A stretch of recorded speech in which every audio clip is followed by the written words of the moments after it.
Here's a brief summary of some of the latest developments in Gaza and Lebanon. Israel has continued to slaughter Palestinians in the northern Gaza Strip as a complete siege on the area continues for the fourth week. This is the scene in northern Gaza, stated reporter Anas al-Sharif on Tuesday. After a catastrophic massacre yesterday in Beit Lahia, Anas's colleague, journalist Hossam Shabat, tweeted, quote, "No cemeteries, no hospitals, no doctors, no civil defense, no ambulances. The living are under the rubble, and no one can rescue them. The situation in North Gaza gets more horrific by the minute."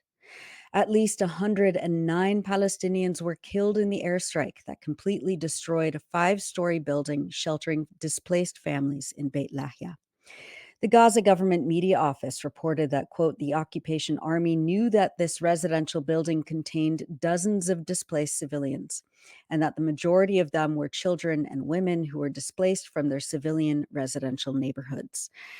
This new crime comes in conjunction with the Israeli occupation's plan to destroy the health system in the northern Gaza Strip governorate and destroy the 4 hospitals and put them out of service, as well as in conjunction with the occupation's prevention of the entry of treatments, medicines, and medical supplies. People searched through the rubble with their bare hands, trying to rescue survivors. Another airstrike in Beit Lahia killed at least 10 people later in the day on Tuesday.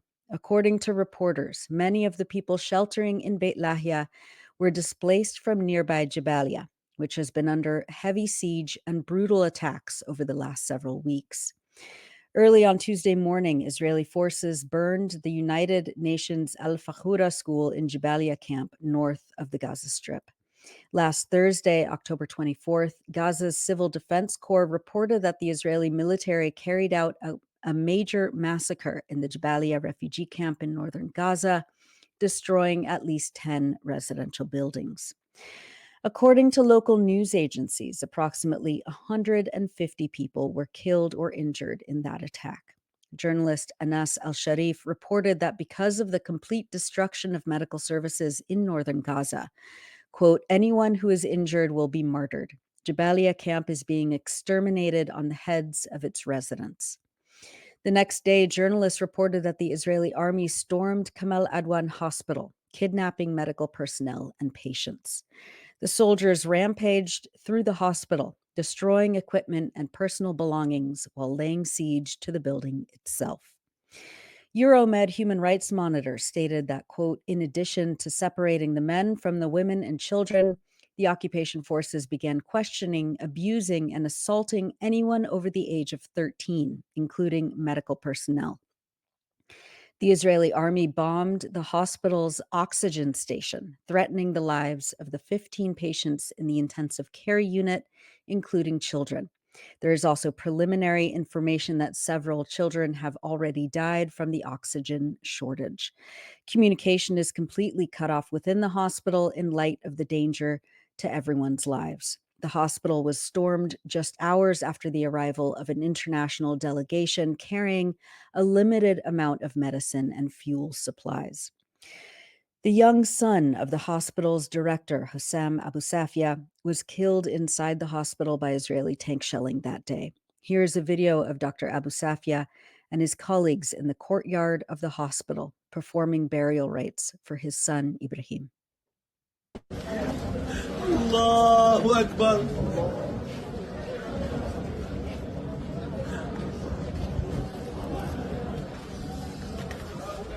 Allahu Akbar.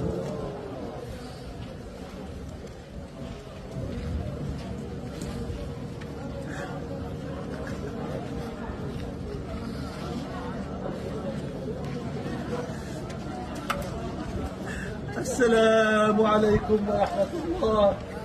السلام عليكم ورحمة الله.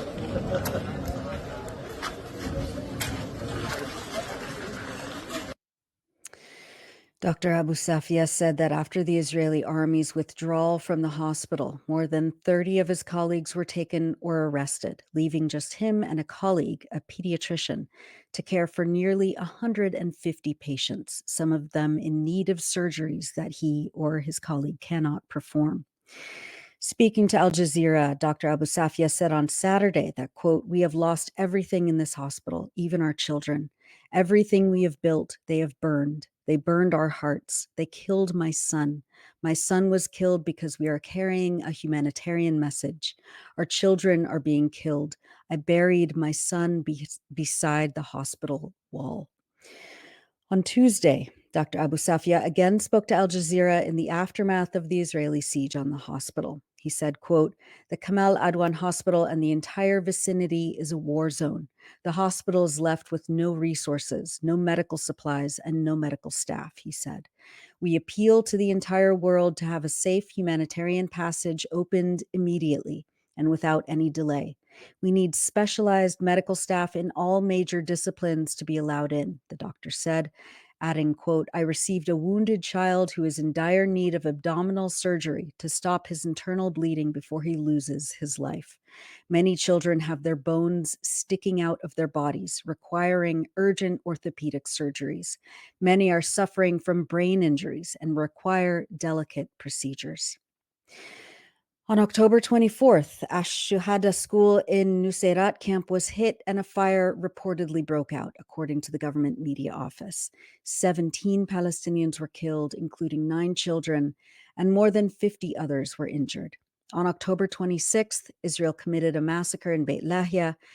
Journalist Anas al-Sharif reported that dozens were killed and injured when Israel bombed 5 homes. Israel also attacked sheltering families in Nuseirat refugee camp and Deir Balah in the central Gaza Strip, as well as in Gaza City, just south of Beit Lahia, over the last few days.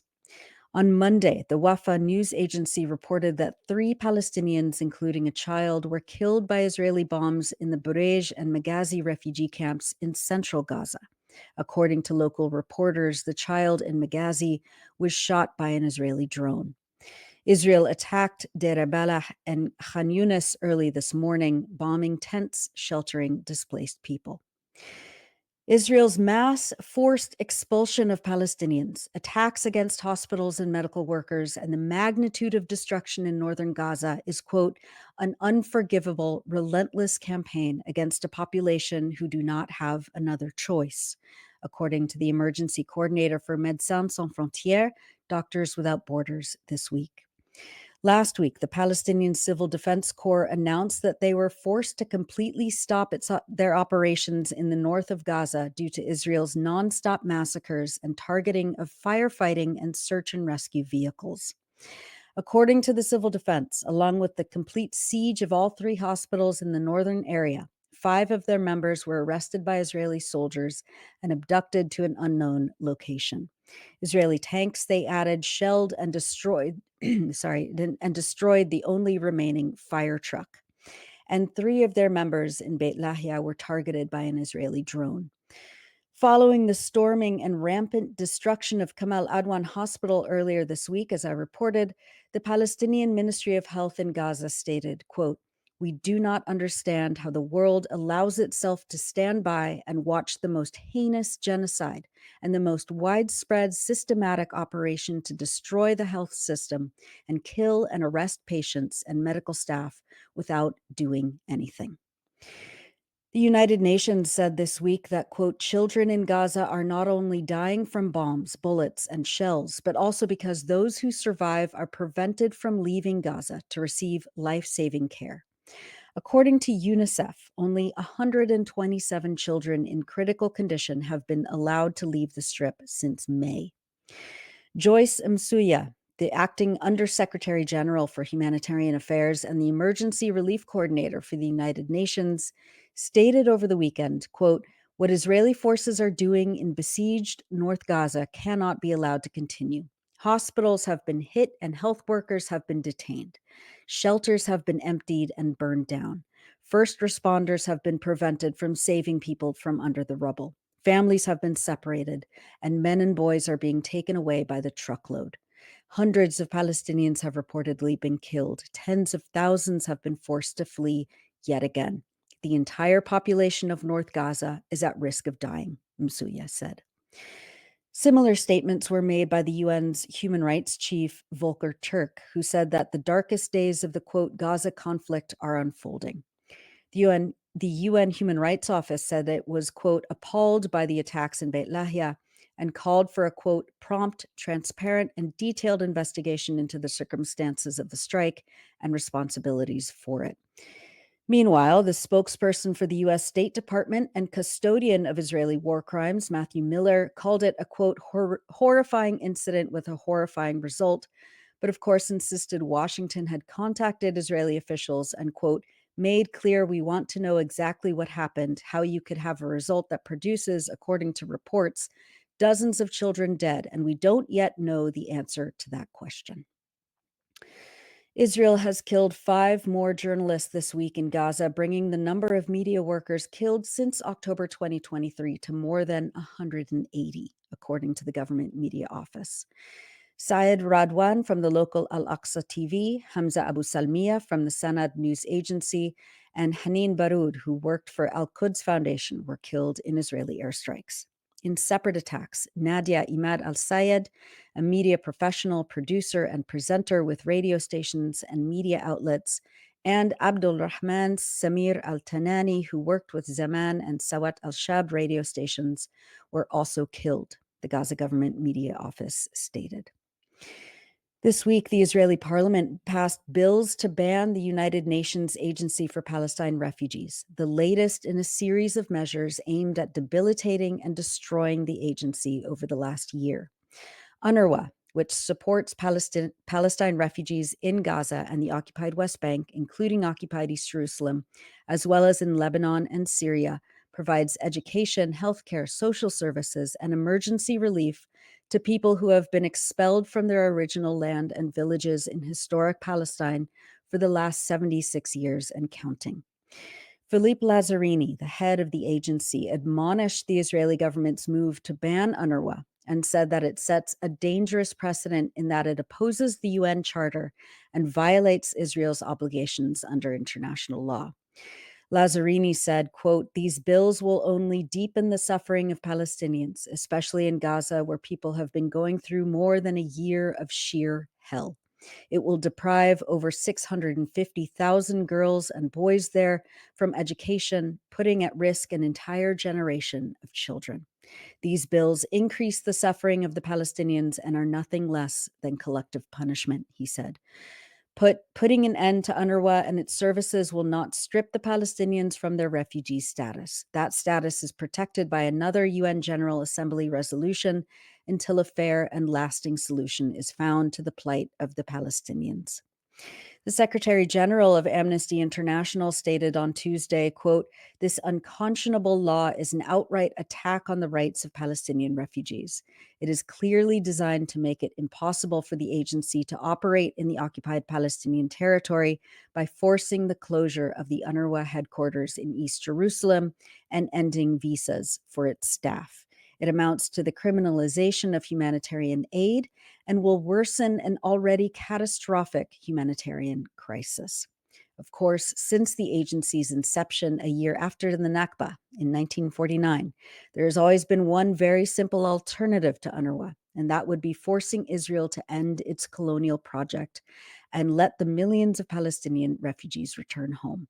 We'll have more on the implications of the UNRWA ban later on in the program. We've published many features on the Electronic Intifada in the last week, but we wanted to highlight excerpts of this one by Asil Al-Mansi about her harrowing experience being forcibly expelled out of Jabalia earlier this month. Asil writes that she and her family at home in Al-Fallujah neighborhood of Jabalia had taken in her cousin and his family who were escaping certain death, she says, after a missile landed on the roof of her cousin's home.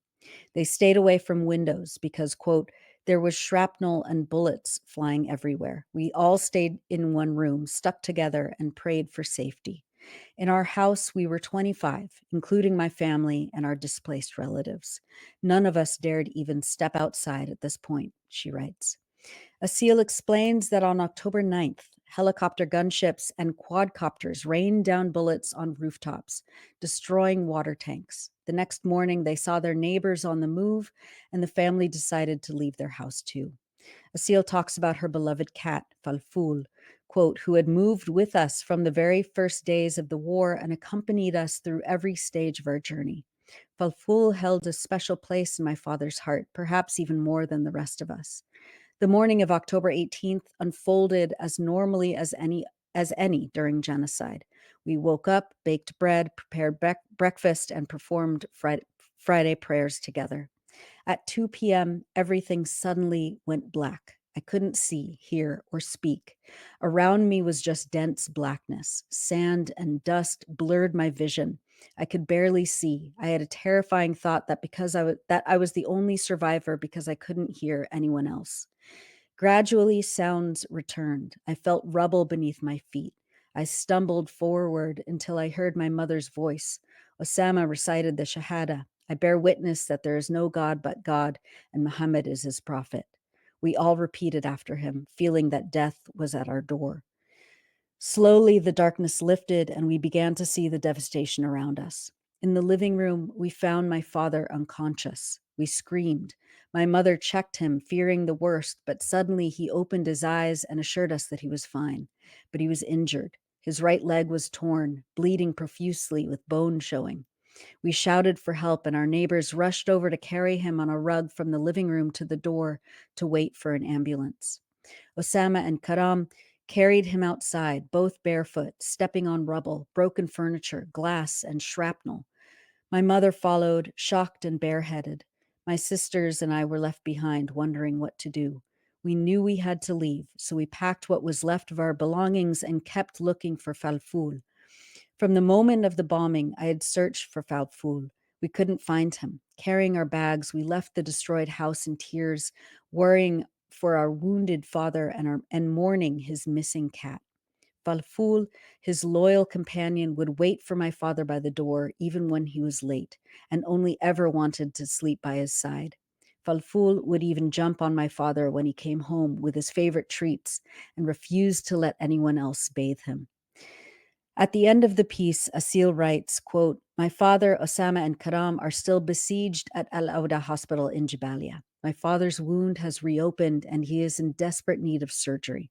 We have learned also that our beloved Falful is still in the house where we'd been bombed, sitting in the very spot where my father had been injured, as if waiting for us to return.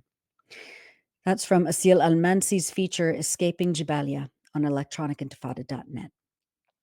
Turning northwards, Israel has continued to escalate its bombing attacks against civilians across Lebanon in recent days. The United Nations reports that recent strikes on the governorates of Baalbek, Hermel, and Bekaa in eastern Lebanon have killed at least 60 people and injured dozens, according to local authorities. Lebanon's health ministry reports that at least 2,700 people have been killed and nearly 13,000 wounded in Israeli attacks since October of 2023. The ministry reported that at least 77 people were killed on Tuesday alone in airstrikes across the country. In the ancient city of Tyre, or Sur, a UNESCO World Heritage Site, Israel has carried out a series of bombing attacks on buildings. Euromed Human Rights Monitor says that Israel has increased its use of internationally banned white phosphorus bombs on Lebanon. Quote, Israel is escalating its crimes against civilians and protected objects in Lebanon by using internationally prohibited weapons and highly destructive bombs for the fourth consecutive week since the start of its large-scale assault. Last week, Israel killed several journalists in the south of Lebanon in what media outlets say was a targeted attack. Ghassan Najjar, a cameraman for the Lebanese channel Al Mayadeen, the channel's broadcast engineer Mohammed Reda, and Al Manar's cameraman Wissam Qasim were all killed in the airstrike. The killings came just a day after Al Mayadeen's Beirut office was bombed. According to the news outlet, Al Mayadeen had evacuated the premises at the onset of the aggression against Lebanon. Over the past year, Al Mayadeen's journalists have been threatened, assaulted, and killed. Finally, as we always do, we wanted to share videos of people expressing defiance and resilience in the face of Israel's widening campaign of destruction. Artist and content creator Jaber Tabet uploads videos and photos of Palestinian children, well-loved dogs and cats, and his family. This is a video he took this week of a children's choir in practice at a shelter in Nuseirat camp in central Gaza.